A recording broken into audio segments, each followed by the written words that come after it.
So, welcome to this episode of Menopause Conversations. My name is Amantha King. I'm a workplace menopause consultant and executive coach, and I am absolutely delighted to have my guest, Melanie Berry, Mel to me, join us today to talk about the wonderful work she is doing as a co-founder of a group known as Her Spirit. Now, let me tell you a little story about before Mel introduces herself. It's the power of social media, really. If you use it possibly in the way that it is most positively intended, it can really connect you with wonderful people. And I happened to be on my phone one day and I saw the wonderful, brilliant Dr. Nigat Arif, who we've had also on Menopause Conversations. And she was talking about how she was going to trudge in the cold, dark winter morning and she was going to go swimming. And she'd had a pep talk with somebody from Her Spirit. And I was like, her what?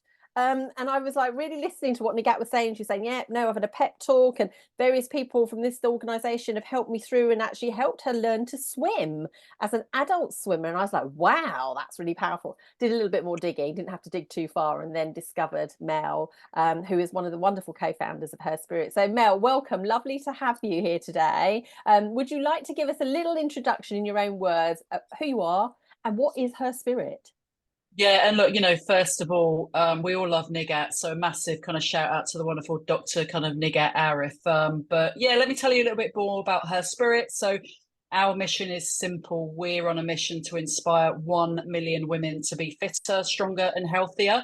And for us, the importance of that was to be able to provide an all-encompassing solution for women across their physical, mental, and nutritional health. And it is two ways. You obviously can get that through our app, which is also available on desktop. So if you like to consume your information through the power of your computer, then you can kind of do so. But what we're trying to do, Amantha, is we have, I guess, a threefold approach. The first has to be about educate. How do you educate women on what does good look like? Because we live in a world where it's hugely confusing in terms of what's good, what should I do, and how do I actually, get there. So for us, it's that education around 150 minutes of heart-raising activity is what good looks like. And I know it's a conversation that we'll explore a little bit more, is the utter importance of strength training.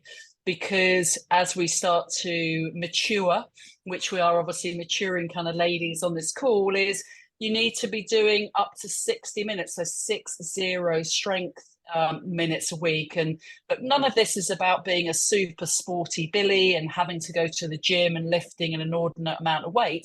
It's just hopefully educating women on that. And just, I guess, to close on a little bit more information, our community is a phenomenal one of hundreds of thousands of women across the kind of the UK, but more tens of thousands within the Her Spirit community that support each other. Because there are a lot of times where we have great days and communities celebrate those, but our culture is one of openness and honesty. And I think we talked about someone we were a great kind of fan of, Dr. Brené Brown, is until you're truly vulnerable, will you be your best self? And that culture is also about talking about times of struggle and times of challenge, because that makes you human rather than a nice, shiny person that people don't really relate to. Wow. Yes, exactly. All of You're that. sold. I'm so well, I always was, wasn't I? Yeah. Which is why I reached out to you and I said, oh, please, I'd love to know more about what you're doing, because anyone who knows me, this won't come as a surprise. It's not really a confession. I'm not that mad about any form of exercise. We came on the call, we were talking about the London Marathon, which just happened yesterday. And by the way, kudos to anybody who took part in that. Whether you crossed the finishing line, whether you didn't, I am in awe of you. And I was saying to Mel, my husband is a runner, but he sort of changed his focus, and he's focusing on strength more. But I find those things, I mean, if anyone needs a support team, just let me know, because I've got a voice like a foghorn. I'm a real loud shouter and I get really emotional about these things, because I think there's so many stories behind things like that, isn't there? And actually stories about when we arrive at exercise. I mean, although I don't love running, I do like exercising. I drove my family mad yesterday, Mel, asking them, was my form in a squat any good? I mean, I think and was it?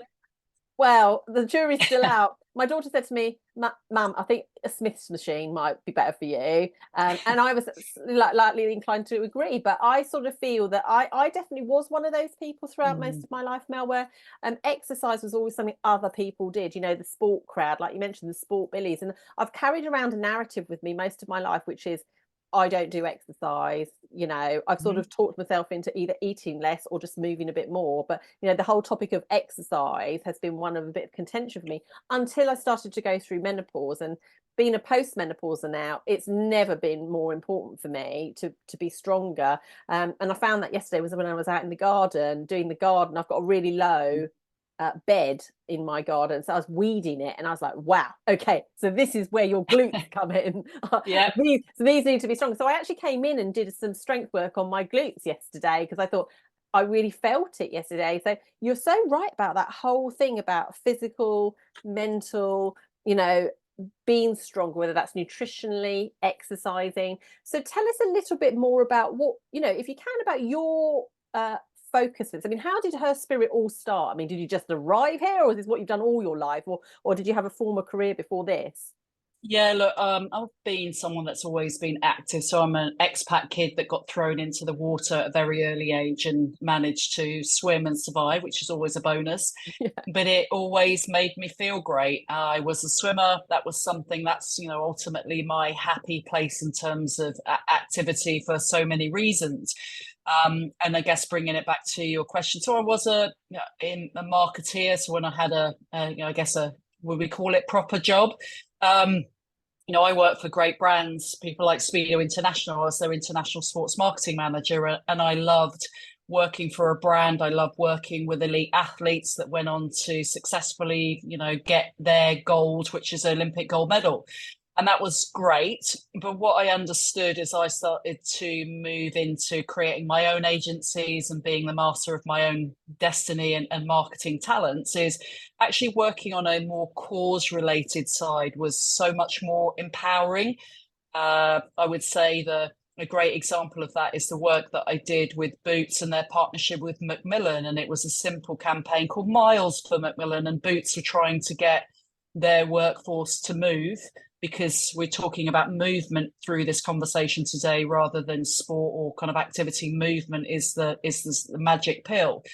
And I could see through that partnership that we were doing a couple of things. We were inspiring women to, you know, move more and ultimately be more active, which was brilliant. We were helping to raise funds for Macmillan, which is an amazing charity that does so much great kind of work. But also it was about using elite athletes, and there were athletes that were successful in being selected for London 2012 that became women that talked about their own struggles. So many of those women had cancer kind of experiences. So that was good. And what that meant is through that kind of journey with other projects, I could understand that trying to get a woman active that ordinarily wouldn't have gone to a sports club or would probably have been someone like you, Amantha, that would go, Mm. that's just so not me, is through inspiration and a really compelling narrative. You do it because you do it with others. So that's great for your mental and your physical health.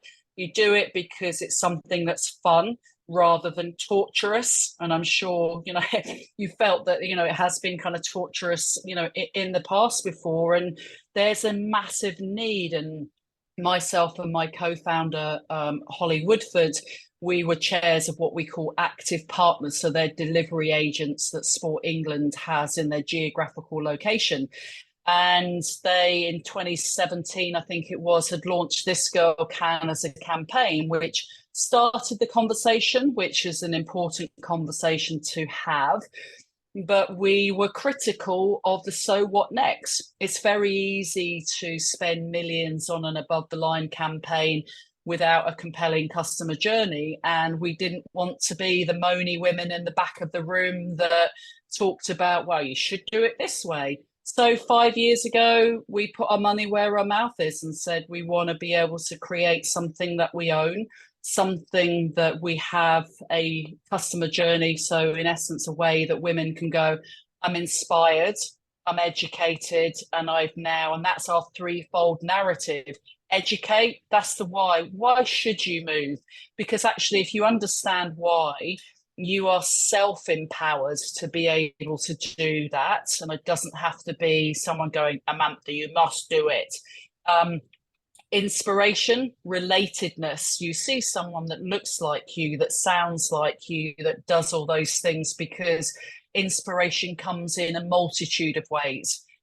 So educate, inspire, and guide. It's really hard in the world that we live in, either the cluttered messages that are out there, to choose what is right and wrong, but also headspace. How do I actually then get to that place where I've got a brand and an organization that I trust, that gives me the answers? And the essence of her spirit is a beautiful quote by American activist Maya Angelou. And Maya Angelou, in her quote, talks about a woman flowing freely to find her spirit and only her spirit. So it's about that fire within, Amantha, that means that if you have that fire within, because you know how it makes you feel, and that's mentally, physically, and nutritionally, you have a far greater chance to succeed, don't you? Rather than your mate going, come on, you need to go running, when you fundamentally know you don't want to kind of go there. And that was our mission from day one, a million. And everybody that's listening to this, please come and be one of those 1 million, because we have a movement that needs even more rocket fuel than it's ever done before. Because unfortunately, statistically, women's health is getting worse than getting kind of better. So please don't listen to this and nod and go, yes, listen to this and act, and come and join her spirit, or kind of reach out to both of us, because I know this is a passion that is one that lies at your door. How can the two of us help to provide a solution for anyone that's listening? I think that's brilliant, and I love that, because actually, as you know, Mel, and I said to you, and anyone who knows also this will know, that I don't promote brands unless I've experienced brands. And I had a lovely Yep. experience of her spirit. I can't remember what month it was. Was it February? But it was the Might have been, challenge, the yeah. challenge, the Yep. challenge. So I got pinged a joining opportunity with her spirit, and it was a walking challenge, and I thought, yeah, I'm up for that. I love walking, and I always walk for charity in October, which is my birthday month, because I feel it's like, another trip around the sun and all of that, and I love walking. So I was like, yep, I'm up for it. And what was great was those daily, at the end of the week, seeing how you've done, at the end of that week, seeing how other people are doing. It was wonderful, because I live in a really, really rural area, Mel. So actually, for me to go to my local gym has to be part of a journey onward somewhere, or coming back from somewhere. But I love nothing more than to walk from my house and to walk in the countryside. So that was really, really lovely, and it is a lovely, colourful experience. As Mel says, it's not a case of like you join and then it's sort of this faceless organization. It's anything but that. And they've got brilliant Instagram accounts as well. One thing I read yesterday in my husband's Men's Health magazine was Okay. was that actually, do you know, and this is so great for women, women get more for their experience at the gym physically than men do. Men have to work 3 times harder to build muscle at the gym than women do, and people with female biology. So actually, just doing something once a week as a start, I love the whole premise of, start for 10 minutes, see how you're doing after 10 minutes, and then keep going if you feel like it. If you feel like you've had enough, that's fine. It's all the focus on what you can do rather than what you can't do. And I sometimes lack inspiration. And what I found looking at her spirit was lots of inspiration. And in fact, something I do want to pick up with you after is I Yep. still want to learn to be a better swimmer. I'm in. Okay, so I want to learn to be a better swimmer. And my inspiration was watching Dr. Nigat Arif going at some unearthly time in the morning swimming. That won't be me, I can assure you. But I would like to go and be better at swimming. That's a life's ambition for me. But I think this whole thing about strength, about longevity, there's no doubt about it. We're sitting more. We're largely mostly inactive for big parts of our day. And that creeps up on you because your bones are deteriorating. Like you say, your muscle is reducing year on year. We lose 3 to 6 pounds of muscle every decade. Yeah. which is a lot. That's a lot. So it is vital. So let's talk a little bit more about then workplaces, because if we combine the sort of two areas that we work in, I largely go into workplaces of all sizes, and some people have very complex work environments. Some people have less complex. Some have very autonomous roles where they can decide for Mhm. themselves. Other people don't. They're on a factory line. So tell us, because we know from statistics that workplace well-being is not improving. Yeah. Rates of burnout are higher than they've ever been. We know that possibly the whole, investment in things like mental health and well-being programs, that's not really paying dividends either, which is why I sort of said to you back along that I really like what her spirit offers, and you sort of said to me, how can a business incorporate what you do? So why don't you tell the people watching, how can businesses utilize what you're doing and actually definitely see a return on investment through the well-being lens for their employees?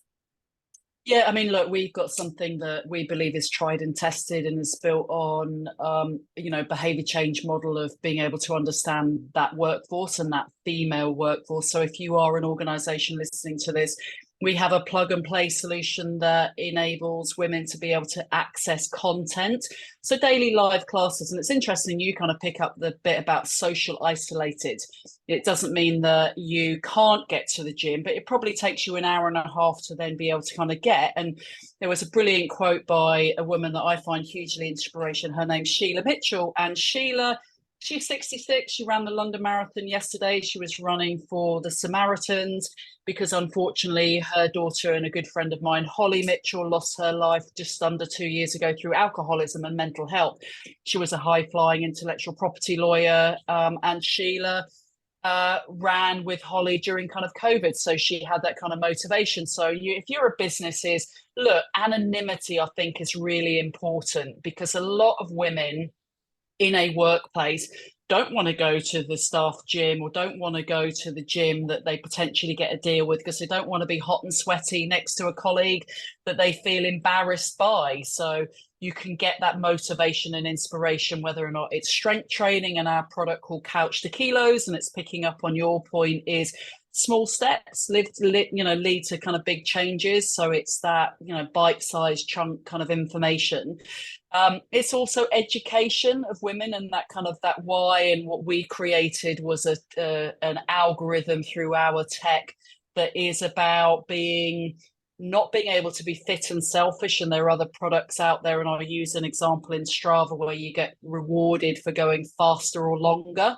It's about going, oh, right, so I'm, X level. I think I'm an activity goddess at the moment, level 20 odds. Hey, big up. So you've got that, opportunity to be able to do, I think, from a workforce point. And, we're testing that with a couple of, big brands at the moment, is we can create challenges, because everybody likes the challenge that's a positive. We've connected because Nigat talked about Feet First February, and you're like, right, I'm going to walk. So it's about self-recognition. And that challenge wasn't saying, Amantha, if you don't do X distance, then you failed. It was about you picking the distance or the regularity that you wanted to be able to do, to say, right, that's my goal, because my goal, and it's a great quote, comparison is the thief of joy, when you compare yourself to kind of others. So again, you can create those challenges within the business that can either be you just know about that within your organization because you just want that to be aimed at your staff. Or why don't you fund one that then means that every woman that's part of Her Spirit could join, because actually you want your brand to be seen in a even more positive light. And we've got the data that sits behind. We've spoken a lot about this, haven't we? We've got that real-time activity data, and every organization is looking at, well, how do I get that ROI? Well, create those opportunities. Give your staff Her Spirit for free, because it ordinarily would cost $9.99 per month. Give your staff the opportunity to join a very specific time. So come and do a challenge for a week or a month or whatever that might be. And we can give you that data back that shows how active your staff have been during that month. And then why don't you do a survey within your organization? Say, well, how do you feel? So you've got both the quantitative and the qualitative information.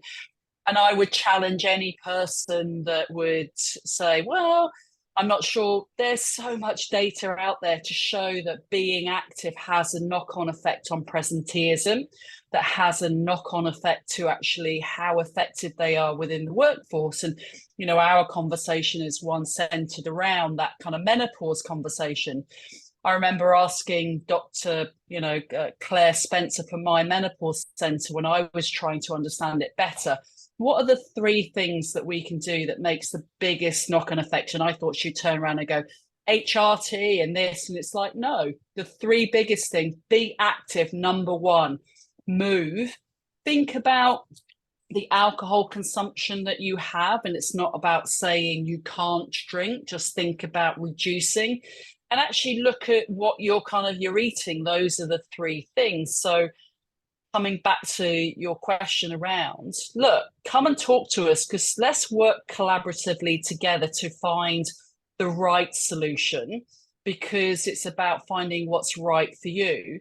You know, working with yourself, kind of, Amantha, to understand, you know, what are the barriers and triggers that business has had to engage, and have hard data to then be able to show that your investment of X actually, you know, we want, what's our vision in the next 5 years, an ROI that then is like inconceivable, because actually you've then got a workforce that is doing the things that you would love them to do, be more active, be more motivated, be more inspired.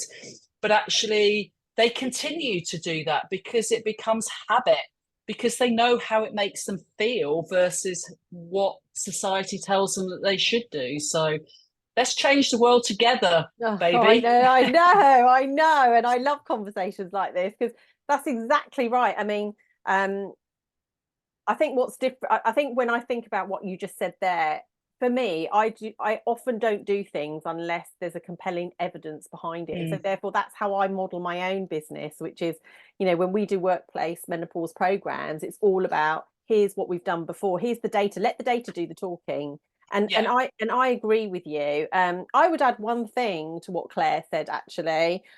Certainly in my own menopause coaching and my executive coaching business, the one topic we always lean into first is stress. Yes. Because stress will unravel all your hormones. And so this might surprise people, but that is one of the first conversations that we have. We do a sort of hygiene on what's causing the stress in your life, because actually all those then three things are really powerful at countering it, because, you know, a dysregulated nervous system needs regulation. And what's one of the things that can regulate a nervous system? Movement. Because the body starts to go, oh, okay, so we're not doing that whole sitting and stress thing. Actually, we only need our heart rate to go up when we're moving, rather than sitting at your desk stressing about something. And I have so many people who just go, oh yeah, okay, I hadn't thought about stress. You know, the first thing that this polarized conversation either goes for is HRT or something holistic. Well, it can be a blend of all of those things, but I think a good starting point is do a bit of housekeeping on yourself, which is actually, how chilled out am I? How stressed out am I? What causes those stresses? And actually just that bit of movement. I listen to Eckhart Tolle daily. Okay, love him. The power of now. The power of now. And a little top tip for people: if you're feeling a bit overwhelmed or stressed, just look up at the sky. You know, anything that takes you out of your head, and exercise is great for that. And the combination of the two, being out in nature, moving, well, that's like winning the lottery in my book. So it's a powerful message, isn't it? But there are so many barriers, and when we think about, lots of companies are at this moment reviewing EAPs. I've had that conversation several times with some large organizations last week, and a lot of them are not going for EAPs, Mel, for the reason that an employment assistance program often is brokered by a broker. Often those brokers are male. And actually they have very little insight into women's health, particularly around things about the menopause. So a big shout out to any organization, HR, EAP managers, please do take a look and see if what you're offering actually does cater for women's health and menopause in a way that's meaningful. Because if it doesn't, this could be a really good time to maybe ditch that as an alternative and actually think about what can you bring in like her spirit as a bespoke way of specifically dealing with things, and movement is a great one. So just for clarity, please tell us about the whole thing. Her spirit is for women and those with female biology, isn't it? Correct. Yeah. So we're 100% female community because we know that women's behaviors and thought process is very different to men. Fact. And we know that women feel safer being in a community with other women and being obviously kind of supported by. This is not about vilifying men, because we believe that to solve the problem of female inactivity, it needs to be 100%, kind of gender. Our non-exec directors are men, but they understand and they believe. But the community, we're very staunch in it's women, and it's about women supporting each other because it's a superpower, because you understand and you can kind of relate. And what we find is our community is, they're kind of 30s plus, predominantly kind of 40s. So they've gone on that journey where they probably have gone down a journey of other, products that are out there, because they do it because they've got the gym membership, and they might have gone to a Weight Watchers or a Slimming World because that's the thing to do.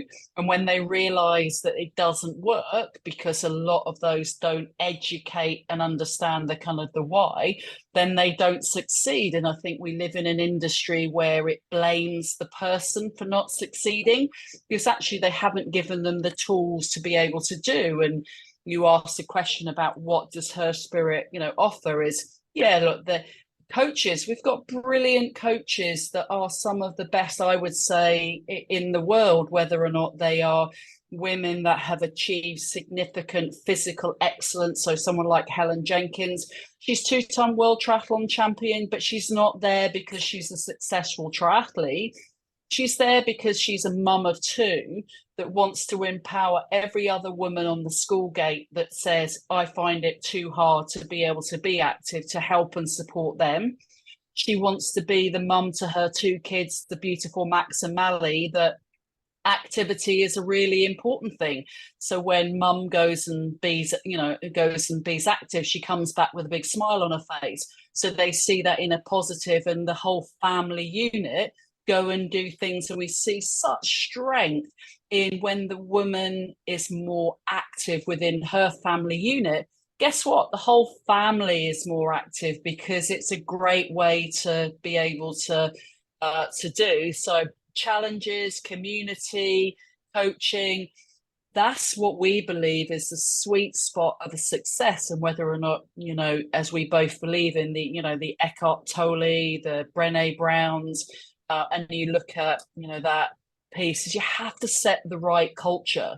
I think it's very easy tokenistically, and I've had so many frustrating conversations with employers that go, well, I don't understand why it doesn't work, because we put all of this information on the intranet, that's articles and information, and you go, it will never, we will always say that it doesn't make the change, that you have to be able to have the magic ingredients that I believe that we do, that community is the heart of everything. We always talk about that women come for a specific reason, but they stay for the community and the way that they're empowered. And I go back to using Sheila as an example. She lives in a very rural part of Yorkshire, but she does the live classes, and that means that she feels that she's doing exercise with others, because everybody else is kind of commenting. And usually me, when it comes to yoga, of going, how on earth do you do that? I could never get in that kind of position. So you don't have to, and we have to challenge the world that we live in, and we have to challenge, the employers that you work with, to say you have to think differently. It's not about just go right for a reduced gym membership, or go left to then be able to do this. You're bang on. That stress piece is so vitally important, because I would say a significant amount of people go, I don't have time. And I will always say, well, I can't change 24 hours in a day and 7 days a week. But what I can change is I can change your desire and motivation. Because actually, if you have a greater motivation, that's intrinsic motivation. That's doing it for self. And yes, that might be that you have to get up like Nigat does an ungodly hour at 6 o'clock to go swimming. But she does it because she's empowered to do it herself, knowing that a knock-on effect to her day, it is so. So motivation means that Amantha carves out half an hour a day to go for a walk, right? Because you know that the exposure to the outside is not is two things. It's brilliant for your physical health because you're moving, but it's brilliant for your mental health because you feel less stressed, you feel connected. Good old Eckhart Tolle and the power of now. It's about being present. I'm in a beautiful conversation with you and I'm present, I'm having that conversation. And the simplicity of, I guess, the stress bucket is, I remember at a time where I now can reflect back and was depressed, and I had somebody to support and help me and said, right, when you're in that fright or flight stage, it's do a simple thing. Look at what you can see, look at what you can hear, look at what you can smell, and look at what you can taste. Those 5 things that change your senses make you realize, oh, actually, I feel, a lot better kind of through it. So yes, a very long-winded answer to your question, but again, it's a necessity. We are a world that has significant health issues. Let's collaborate to make those changes and empower women to be their best self and thrive. I think that's absolutely brilliant, and I would love to have another conversation with you. I suppose as we sort of bring this part of our conversation to a close, because I think it would be great to come back maybe towards the sort of autumn of the years, Yep. because that's when I think people's attitudes change again. What's your hope for women in the next 5 years? Would you say? I would say twofold. It's to understand that education lends to action, that every woman understands the importance of, activity. We do a lot of work within the breast cancer space. And I guess this is a good stat across everything. So if we were an active nation, then we would reduce the diagnosis of breast cancer by up to 25% because the importance of lifestyle is on breast cancer.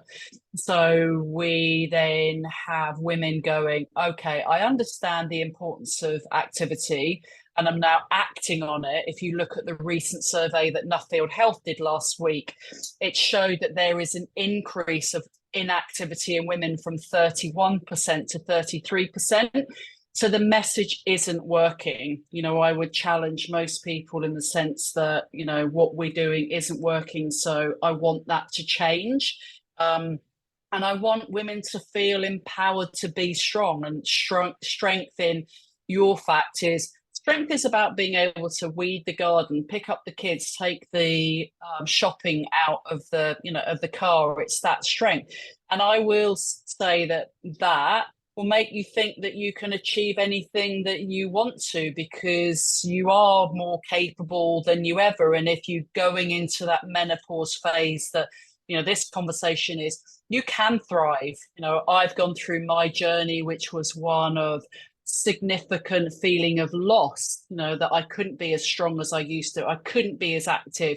And yes, I have gone on my own HRT journey over the last, 4 to 5 years, but it's not to the neglect of strength training. It's not to the neglect of, they're all things that are now part of, and I do genuinely believe that, I'm thriving. So together, we've got, this is our strap line, and that's my vision for the next 5 years, that information turns into action, and through action we can prove and show statistically that it's making the change, because we need to. We are in a health crisis now, and the person that can change it is self, or any organization that's listening that says, hey, right, Mel and Amantha, I want you to come into my organization to make those changes, because I truly believe that it's possible to make the changes that we need to, and it's the need to rather than want to. Yes, I love that. I love that. It's no longer an option. It's not an optional extra. It's very much part of what needs to happen. And so how Yeah. can people be in touch with you, Mel, and know more if people are keen to sort of just have a little scroll and look at what Her Spirit is about for Yep. themselves, which I'd encourage people to do, by the way? Yeah, so go to herspirit.co.uk, and if you look at all of our social channels, we're Her Spirit UK, so you can get all of that. We are, and we do offer a solution for all women for free. So if you're on your journey, you're not sure whether or not you want to be able to invest in yourself, which I would say there is a necessity to. You can come and do everything. If not, then it's only £9.99 a month. And we have lots of challenges. So you talked about swimming. So this is my ask of you. In June, we have a swim challenge Oh, that is okay. raising money, which is raising money for breast cancer now through our partner Zogs. And I guess that's the example of challenges that I've talked about. Is you can choose a distance, and that's either over the month of June, you can swim 5 miles, you can choose 7.5, and you can choose 11. And that's the three lakes in the Lake Districts of Coniston, Ullswater, and Windermere. But if you think, oh my God, there's no way that I'm going to be able to do that, choose your own distance. And we've got one great ambassador, Tasha from Black Girls Do Run, who wants to do a mile, because 400 meters is a big challenge. It's only £20. Amantha, are you in? Oh my God.